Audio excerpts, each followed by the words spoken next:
¿Qué pasa si la tortura más cruel en la historia no dejó cicatrices en la piel, pero rompió algo dentro de ti? ¿Qué pasaría si tu cuerpo rogara por misericordia, pero todo el mundo escuchó? ¿Fue la risa? Esta es la historia de Sani. Cosante, una vez inocente, una vez juguetón, se hizo la prisión. Un arma de control. De humillación. Ella no pudo moverse. Ella no podía respirar. ¿Y lo peor de todo? Ella no pudo hacer que se detuviera. Está sentado solo en una mazmorra fría y húmeda. Las paredes sudan con humedad. En algún lugar de la oscuridad, gotea de agua, táctil, garrapata, garrapata, con los segundos de su agonía. Has escuchado las historias. Las extremidades se separaron. Carne carburada por Flam. Los interrogadores aquí no preguntan dos veces. Y luego, una cabra entra. Miras al animal, confundido. Detrás de esto, los hombres con ojos en blanco llevan un cubo. Se arrodillan a tus pies, los sumergen en algo, agua de la oral, y retroceden. Te estremes, esperando dolor. Pero la cabra simplemente comienza a lamer. Una lengua cálida y ronca se desliza a través de las plantas de tus pies. Te ríes. Es ridículo. Incluso se siente, un poco agradable. Entonces no lo hace. Las risas burbujas de tu garganta, sin control. Tu cuerpo se sacude contra las restricciones. 10 minutos después, las risas están desesperadas. Por la marca de 30 minutos, tu respiración es corta. Te duele el pecho. Tu mente se revuelve. Gritarías, pero no puedes recuperar tu aliento lo suficiente. Lo que comenzó como comedia se ha convertido en pánico.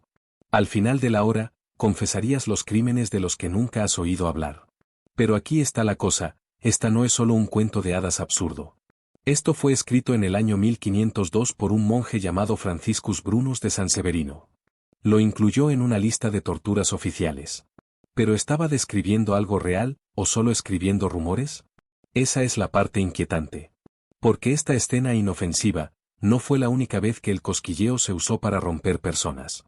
Es de esperar que una forma tan extraña de tortura pertenezca solo a los rincones polvorientos del pasado brutal de Europa. Pero Ticle Torture dejó su huella más al este, profundamente en los pasillos de la nobleza china. Durante la dinastía Han, en algún lugar entre 206 y 220 DC, una práctica se arraigó en silencio detrás de las paredes del palacio. No implicaba espadas, látigos o planchas de marca. Ni siquiera dejó un hematoma. Según las cuentas de segunda mano, la élite china desarrolló tortura de cosquillas como una forma de extraer confesiones, especialmente de sirvientes o concubinas, sin dejar ningún rastro. El objetivo no era solo el dolor, sino el desarme psicológico. Cuando alguien se hace cosquillas, especialmente en lugares vulnerables, su cuerpo los traiciona. Se ríen. Se retuercen. Pero por dentro, se están ahogando. Un libro llamado The A-Z of Punishing and Torture escribe sobre este método. Las descripciones son vagas, fragmentadas, como el recuerdo de una pesadilla medio recordada. No hay registros oficiales chinos lo confirman, pero los susurros son lo suficientemente fuertes como para permanecer durante siglos. Imagine el poder en eso, sin marcas, sin moretones, solo la risa forzada resuena detrás de las puertas cubiertas de seda. Pero si esto era realmente una forma de poder en la antigua China, ¿por qué desapareció tan por completo? Ese es el giro aterrador. Porque en Occidente, no desapareció. Se puso más fuerte, más audaz, y mucho más público. La multitud reunida en la plaza del pueblo no estaba allí por sangre. Estaban allí por risa. En la vieja Gran Bretaña, las existencias fueron el castigo elegido por los ladrones, los mentirosos y los borrachos. Dispositivos de madera simples sujetos alrededor de los tobillos, sosteniendo los malhechores en su lugar como títeres olvidados. No pudieron correr. No pudieron defenderse. Solo podían sentarse y esperar. Ahora imagine a los niños dando vueltas como depredadores juguetones. Uno de ellos quita un zapato. Otro trae una pluma. Y lentamente, deliberadamente, comienzan a hacerle cosquillas. La risa estalla de la víctima restringida, pero no hay alegría en ella. Las plantas de sus pies arden con sensación. Cada risa viene con una contracción, un idiota, un grito. ¿Y los niños? También se ríen, más por la impotencia que el humor. Un artículo de 1887 titulado Inglaterra en los viejos tiempos pinta esta imagen exacta. Se lee. Los delincuentes se sentaron encarcelados, mientras que los muchachos pequeños pero diabólicos mejoraron la ocasión al quitarse deliberadamente sus zapatos y cosquillas en las plantas de sus pies indefensos. Esto no fue un castigo del Estado. Esta se unió a la sociedad. Fue humillación en su forma más pura. Incluso en 2016, un concejal de la ciudad sugirió recuperar acciones, no para la justicia, sino para la caridad. La gente podría donar dinero para hacerle cosquillas a otros atrapados en las acciones. Fue visto como divertido, alegre, nostálgico, incluso. Pero, ¿qué sucede cuando divertido se vuelve algo mucho más oscuro? ¿Cuando la risa se convierte en algo armado? La respuesta se encuentra detrás del alambre de barbas, y es cualquier cosa menos inocente. ¿Qué tipo de hombre recoge una pluma de ganso y lo llama arma? En 1940, los nazis no solo mataron con balas o gas. Rompieron a las personas, abiertamente, creativamente, cruelmente. En el campo de concentración de Sachsenhausen, donde la muerte permaneció en el aire como el humo, incluso la risa se convirtió en una herramienta de terror. Heinz Eger estaba allí. Un hombre gay austriaco enviado a los campamentos, marcados con el triángulo rosa, su identidad se convirtió en una maldición. Sobrevivió. Y él escribió. Sus memorias, Los hombres con el triángulo rosa, documentan lo que vio y lo que se le hizo a los demás. Él describe un juego. Eso es lo que lo llamaron los guardias de las SS. Primero, despojaron al prisionero, visto, expuesto, vulnerable. Luego vinieron las plumas. Los guardias hicieron cosquillas en las plantas de sus pies, sus axilas, entre sus piernas. Su cuerpo se retorció contra las cadenas. Al principio, trató de contener, sus ojos se lanzaron entre los hombres sonrientes. Pero llegó la risa. Luego lágrimas. Entonces algo más, hechos. Según Eger, la risa se convirtió en gemir. Los guardias no se detuvieron. Ellos también se rieron. Y cuando finalmente se alejaron, el hombre sollozó, roto en todos los sentidos que un hombre se puede romper sin derramar una sola gota de sangre. No se trataba de obtener confesiones. Esto se trataba de control. Humillación. Deshumanización. Pero, ¿qué pasa si no necesitabas una prisión, guardias o una guerra? ¿Qué pasa si el que hacía el cosquilleo era tu propio hermano? Todos hemos sido cosquilleados por alguien que amamos. Un primo. Un amigo. Un hermano mayor. Por un momento, todo es risas, hasta que de repente, no lo es. El profesor Vernon Wie, un investigador de Family Dynamics, decidió estudiar historias a puerta cerrada. Lo que encontró fue escalofriante. En docenas de entrevistas, la gente describió el cosquilleo no como el juego, sino como castigo. Un arma utilizada por hermanos, padres, tíos. Ni una sola vez. No dos veces. Pero implacablemente, hasta que la víctima lloró, rogó, a veces incluso se desmayó. Una mujer recordó cómo su hermano la mantendría presionada, haciéndole cosquillas hasta que perdió el control de su vejiga. Un hombre describió no poder respirar mientras su padre se reía en su rostro. Muchos lo informaron como su primera experiencia con el miedo, un miedo envuelto en risas, disfrazado de amor. Cosear, cuando no es deseado y implacable, se convirtió en abuso. Y a diferencia de los contusiones, no dejó rastro visible. Pero el cuerpo recordó. La mente recordó.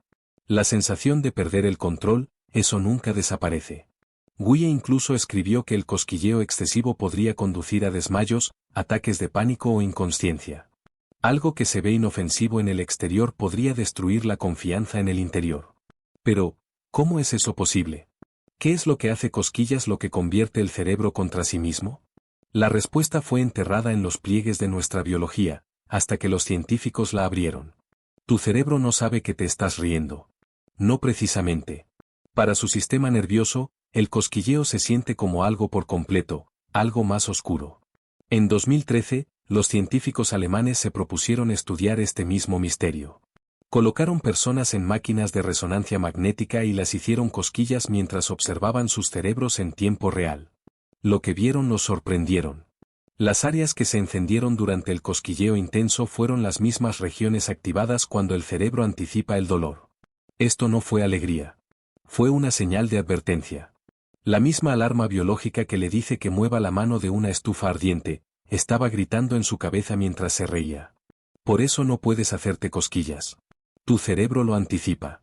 Pero cuando alguien más lo hace, especialmente de manera impredecible, tu mente espiraliza.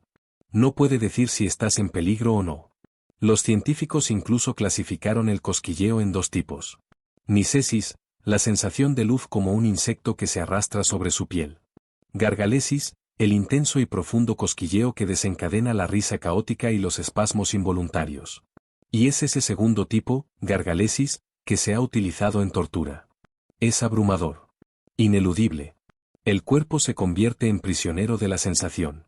La mente pierde claridad. El tiempo se extiende. La respiración se acorta. Y lo único que queda es el pánico. Pero, ¿qué sucede cuando ese pánico continúa demasiado tiempo? En un caso, una mujer se rió durante una semana entera. Y ni una sola alma a su alrededor estaba sonriendo. Se suponía que era un interrogatorio. Pero fuera de las paredes del Barrack X, en Polonia, la gente comenzó a quejarse, no de disparos o gritos, sino de algo mucho más inquietante, la risa. Risas constantes, aguas e imparables. Duró 7 días. En mayo de 1951, las fuerzas de seguridad de polaco comunistas interrogaron a una mujer. ¿Su crimen? Desconocido. ¿Su castigo? Una semana de cosquilleo implacable y calculado. El sacerdote jesuita Tomás Trostuorowski lo documentó.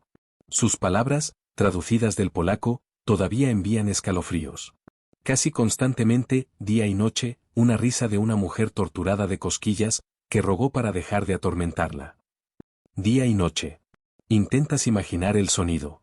Al principio, puede parecer absurdo, inusual, incluso divertido. Pero a medida que pasan las horas, a medida que la voz se rompe, a medida que la risa se convierte en sollozos, y luego de regreso, algo dentro de ti comienza a romperse. Te das cuenta de que estás escuchando a una persona que se desmorona. Y aún así, nadie se detuvo.